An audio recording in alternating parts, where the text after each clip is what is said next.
On t'a parlé qu'il fallait que tu fasses une histoire.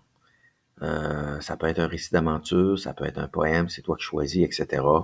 Et puis, cette histoire-là, va falloir la déposer dans un livre qu'on va faire à l'école. Donc, l'école va faire un livre, puis voici comment on va fonctionner. Donc, tu iras dans Google, google.ca ou google.com. Ensuite, tu te connecteras dans ton compte. Donc, je vais prendre le compte élève 1. Ensuite, tu iras dans le petit cube qui est ici pour aller dans ton Google Classroom. Dans ta classe de français, puis dans les thèmes, le dernier thème à quelque part ici, donc la thématique Mon histoire. Tu vois, c'est Mon histoire, ça doit contenir entre 200 et 400 mots.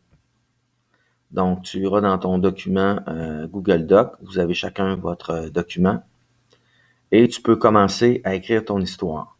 Là, ce que je vais faire, c'est que je vais aller me copier du texte. Donc, disons que je copie ça ici. Puis, je m'en viens le coller là. Encore un autre, puis encore un autre. Et je veux savoir le nombre de mots. Donc, tu as vu au début, c'était marqué entre 200 et 400 mots. Donc, tu iras dans Outils, nombre de mots, et c'est marqué 153. Donc, minimum 200 mots, ce qui va te donner une page de livre, puis maximum 400 mots. Même, tu pourrais aller jusqu'à 420.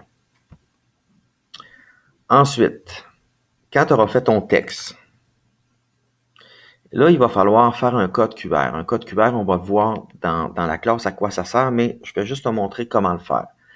Donc, il va falloir en premier, ton texte, tu dois le lire pour en faire un fichier son. Donc, tu prendras l'application que tu veux. Nous, dans la classe, on va prendre Audacity. Ça va être un autre logiciel qui va t'expliquer comment lire ton texte pour en faire un fichier MP3, un son. Mais moi, ce que je vais faire, c'est que je vais aller me chercher un son. Donc, puis il va falloir que ce son-là, je le mette dans mon Google Drive. Donc, ton Google Drive est ici. Tu iras dans le petit cube pour aller chercher ton Google Drive. Avec Audacity, tu as fait ton son. Moi, j'ai déjà un son bidon, disons. Puis, je veux ajouter mon son dans mon Google Drive. Il va falloir que tu fasses ça. Donc, tu iras dans mon Drive ici. Tu cliqueras sur la petite flèche, tu as des dossiers à l'intérieur. Donc, ce que je vais faire, c'est bouton droit de la souris juste pour faire un nouveau dossier pour faire les choses correctement. Là. Donc, son, créer. Là, j'ai un son ici. Je vais double-cliquer dedans pour rentrer dedans. Bouton droit de la souris sur l'écran qui est ici. Donc, je vais faire importer des fichiers. Je vais aller chercher mon son qui va être un son en MP3. Donc, ici, toi, ça va être la lecture de ton livre. Tu feras ouvrir. Donc, ton son a été importé dans ton compte Google. Tu vas cliquer dessus. Tu utiliseras la fonction partager. Parce que là, ce qu'on veut, et tu iras dans avancer, ici. Parce que là, ce qu'on veut, c'est que tout le monde puisse en faire la lecture. Donc, tu iras dans modifier. Et tu vois ici, c'est marqué toutes les personnes disposant du lien. Donc, toutes les personnes disposant du lien pourront en faire la lecture. Donc, il va être accessible à tout le monde qui vont connaître le lien. Et tu feras enregistrer. Tu feras OK. On va aller écouter ton son pour voir. Bon, disons toi, ça va être la lecture de ton histoire. Donc, j'ai mon son. Oups. Je vais le réouvrir. Et là, je vais venir copier l'adresse qui est ici. Donc, CTRL-C ou bouton droit de la souris, copier. Ça, je vais le laisser là au cas où. Ensuite, il faut que je fasse un code QR. Donc, tu iras sur bertindesjardins.com. En bas complètement, tu as dans lien utile, tu as Unitag, générateur de code QR. C'est lui qui va pouvoir te créer un code QR. Comme je te dis, on va expliquer dans la classe à quoi ça sert. Donc, tu vas entrer ton adresse URL, donc bouton droit de la souris coller ou CTRL-V. Là, tu peux générer ton code QR. Puis, en passant, ben, je vais faire valider, tiens. Il me donne mon code QR, mais dans l'étape 2, tu peux le personnaliser ton code QR. Donc, je pourrais prendre celui-là. Puis, j'aime pas, disons, le logo dans le centre, ben, tu peux venir ici changer ton logo. Donc, tu choisis un propre fichier.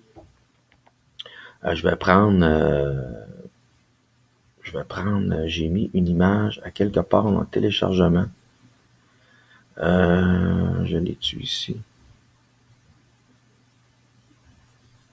Bon, téléchargement, activité récente. Il est ici. Je vais prendre cette image-là. C'est juste une petite maison. Je vais faire Upload. Tu vas voir dans mon code QR, voici l'image que j'ai décidé de changer. Tu pourras aller jouer dans le template, couleur, allure, yeux, options, tu fais ce que tu veux. Et quand tu es prêt, tu feras télécharger le code QR. Ici, tu feras passer, on n'a pas besoin de ça, et tu feras télécharger le code QR. Donc, il va te le télécharger sous forme d'image. Là, il l'a compressé dans un fichier .zip. Donc, je vais l'enregistrer dans Gestion. Je vais juste retenir le numéro à la fin qui est 23. Donc, enregistrer. Et là, ce que je vais faire, c'est que je vais aller... Bon, on ferme ça. Ça, on n'a plus besoin. Je vais aller dans mon répertoire Gestion. Toi, je ne sais pas où est-ce que tu l'as enregistré, là. OSPAPA Gestion. Donc, il finit par 23, c'est lui ici. Donc, si je l'ouvre, j'ai comme 3 types de code QR. Je prends celui que je veux. Je vais le mettre directement dans Gestion et il va s'appeler .23. Donc, je vais fermer ça. Ça, j'en ai plus de besoin. Rendu ici, il va falloir que j'insère mon code QR, c'est-à-dire mon image. Donc, importer depuis votre ordinateur. Et là, je vais aller dans OSPAPA Gestion. Puis, il finissait par 23. Il était rouge, c'était celui-là. Donc, je vais faire ouvrir.